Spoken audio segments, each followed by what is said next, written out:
आणि म्हणून अशा या झालेल्या निमित्तानं मला वाटतं की हल्ल्याच्या निमित्तानं आज तालुका पुण्याला मला तुमच्या सगळ्यांकडे पाहिल्यानंतर एक माझा स्वतःचा हुरूप वाटला की आपण मेलेले आहे की दूध पिलेले नाही आहेत.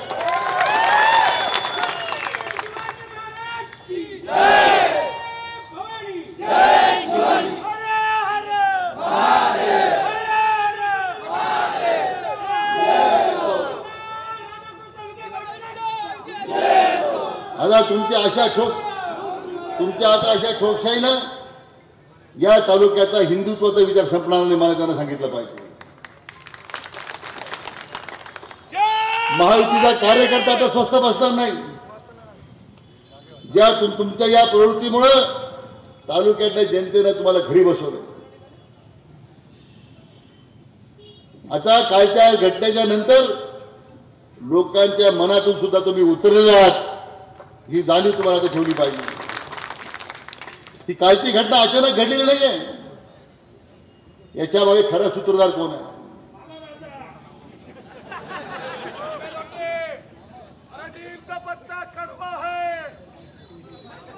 या सूत्रधाराचा शोध लागला पाहिजे. मी पोलिसांना सूचना दिलेल्या आहेत.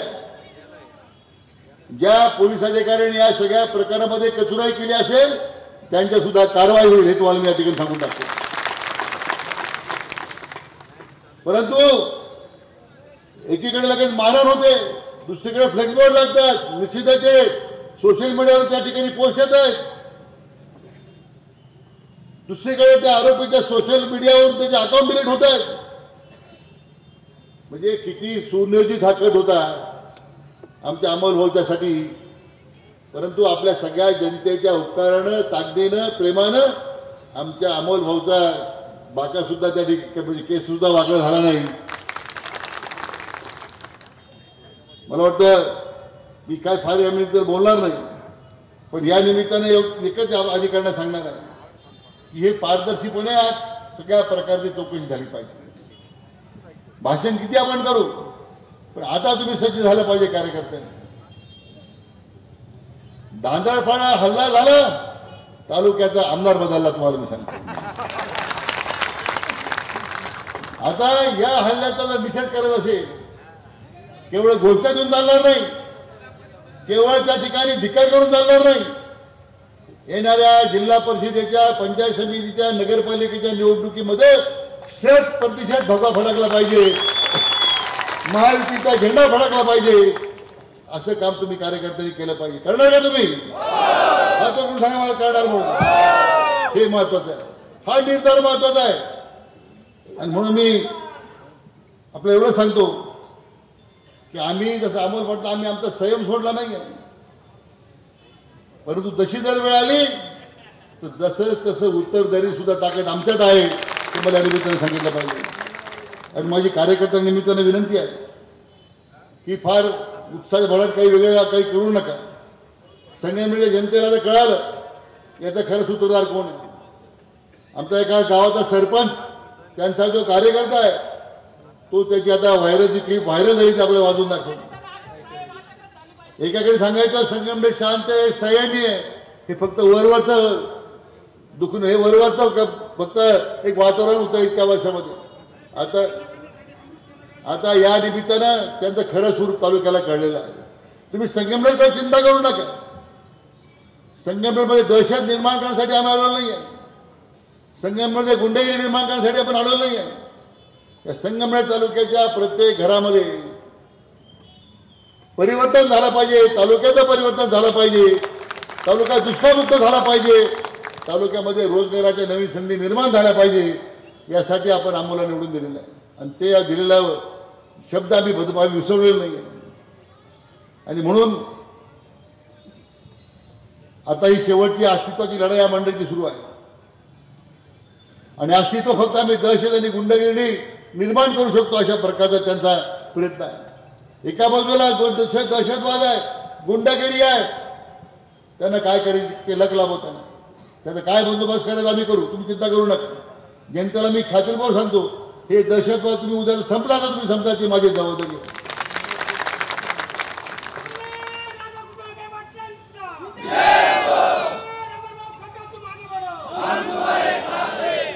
आणि म्हणून महायुतीचं काम हे विकासाचं काम. एका बाजूला दहशतवाद आपल्याला मोडायचा आहे आणि दुसऱ्या बाजूला तालुक्यामध्ये विकासाचं एक नवं पर्व आपण जे सुरू केलंय त्याला अधिक त्याला उभारी द्यायची आहे. त्यासाठी आपल्या जनता जनार्दनाला माझी विनंती आहे की आपण शांततेचा मार्ग स्वीकारा, कायदा हातात घेऊ नका. आमची व्यापारी बंधूंना विनंती आहे, काय तुम्ही धाक दरस्याला घाबरू नका.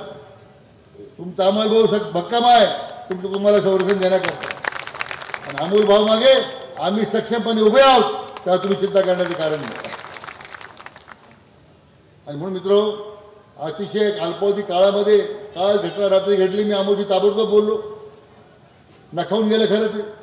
कुठं शस्त्र असतं तर काय घडलं माहित नाही.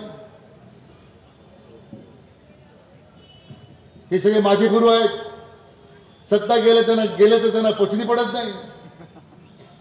प्रत्येकाने आपल्या छातीची ढाल करून अमोलसाठी त्या ठिकाणी भक्कमपणे त्या ठिकाणी उभं राहिलं पाहिजे.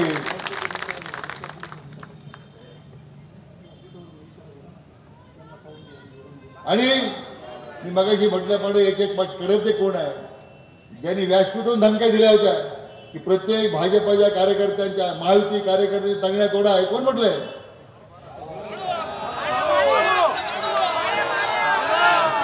अशा धमक्या देणाऱ्यांची सुद्धा चौकशी झाली पाहिजे, त्यांच्यावर सुद्धा कारवाई झाली पाहिजे, ही आमच्या निमित्तानं मागणी आहे. मी सगळ्या कार्यकर्त्यांचं मन भरभरून कौतुक करतोय. इथे काय आपल्या गाड्या द्यावं लागलं नाही. आपल्या नेत्यावर झालेल्या हल्ल्याचा निषेध करण्यासाठी स्वतःहून हजर आहेत.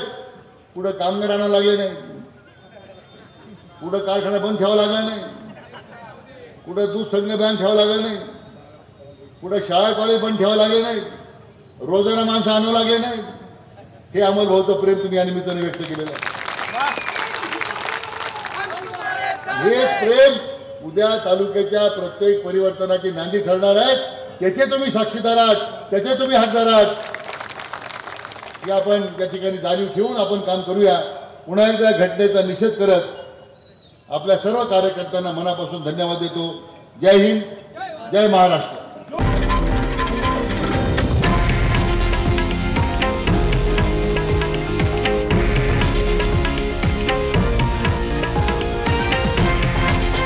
हे आहे देशातील नंबर 1 न्यूज नेटवर्क आणि आपण पाहत आहात TV9 मराठी, एकमेव.